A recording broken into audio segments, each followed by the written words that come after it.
Hello everyone, আরও একটা নতুন ভিডিও তোমাদের সাথে শেয়ার করছি। সামনের ব্যালকনি থেকে তোমাদের ভিউটা দেখিয়ে দিলাম। এটা হলো আমার কোয়ার্টার। আর ভিডিওটা কিন্তু 1-1.5 বছর আগের পুরনো একটা ভিডিও। তো হাজব্যান্ড তাড়াতাড়ি করে খেয়ে নিচ্ছিল। আমরা দুপুরবেলা খাওয়া দাওয়া করে চলে গেছিলাম ডক্টরের অ্যাপয়েন্টমেন্ট নিতে। আর যেহেতু অ্যাপয়েন্টমেন্ট নিতে গিয়ে দেখি যে বেশ খানিকটা দেরি আছে, তাই ভাবলাম একটু মার্কেটটা ঘুরে নিই। আমরা থাকতাম জয়সালমীরে। এটা হলো জয়সালমীরের মার্কেট। আর আমরা ওই দিন ভেবেছিলাম একটু কিছু কেনাকাটা করব। ন্যাচারালি সেইভাবে তো কোয়ার্টারের বাইরে বেরোনো হতো না। যখন ডক্টরের অ্যাপয়েন্টমেন্ট থাকতো তখনই এদিক ওদিক একটু ঘুরে দেখা হতো, আর মার্কেটেও যাওয়া হতো।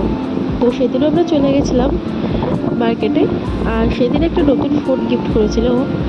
তারপর ফোনটা নিয়ে আস্তে আস্তে আমরা চলে গেছিলাম ডক্টরের অ্যাপয়েন্টমেন্ট নিতে।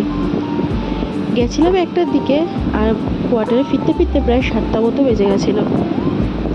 দেখতেই পাচ্ছ জয়সলমেরের রাস্তা কিন্তু খুবই ক্লিন, আর চারপাশে শুধু কাটা গাছ ভর্তি।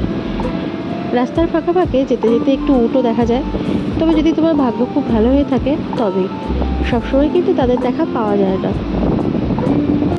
বেশ খানিকটা রাস্তা আমরা চলে এসেছি, আরও কিছুটা যেতে হবে।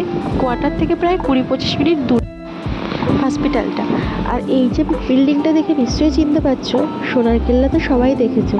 আর এটা কিন্তু রিয়েল সোনার কেল্লা।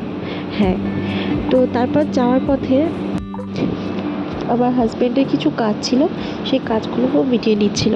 আর তখন আমি দাঁড়িয়ে দাঁড়িয়ে একটু ভিডিও ক্লিপ নিচ্ছিলাম, কারণ কিছুদিন পরে বাড়ি চলে আসার ছিল, তাই অনেক অনেক মিস করবো জায়গাটাকে। সেই জন্য কিছু ভিডিও ক্লিপ নিয়ে নিচ্ছিলাম। আর সত্যি কথা বলতে রাজস্থান আমার খুব খুব পছন্দের জায়গা। আর সবথেকে পছন্দের জায়গা হলো এই জায়গাটা, যেখানে আমি প্রথম মাম্মামকে দেখেছিলাম। হ্যাঁ, এখানেই প্রথম ডক্টরের কাছে দেখিয়ে জানতে পেরেছিলাম যে আমি প্রেগনেন্ট। আমার মাম্মামের আসার খবরটা আমি এখান থেকেই পেয়েছিলাম, আর প্রথম তাকে দেখেওছিলাম এখানেই।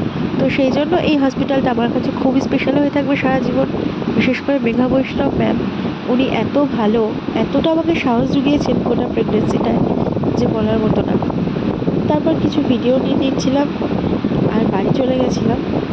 কারণ বাড়িতে গিয়ে কারো একটা বার্থডে ছিল, যেটা ভুলে গেছি হয়তো।